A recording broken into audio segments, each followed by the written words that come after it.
I sat and waited for what felt like mere moments before the sounds of police sirens came echoing from down the street and my living room became illuminated with flashing red and blue lights. When the knocking started, I answered the door as calmly as could be and surrendered without a fight.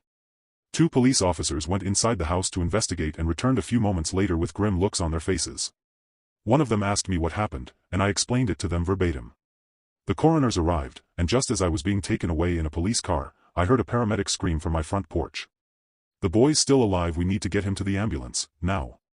I couldn't believe what I heard, and the sheer shock of the news snapped me out of my psychosis as I began to sob once again. I was sentenced to 20 years. A full life sentence was off the table due to what my lawyers defined as temporary insanity brought on by a traumatic event. That's where I spent these last 2 decades.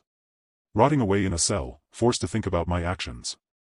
However, today was my release date, and I couldn't have been more thrilled to finally get out of my cage.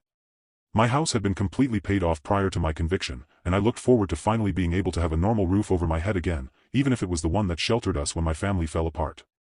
Once my driver entered the neighborhood, I grew a little nervous when I noticed that there were 2 cars parked in my driveway.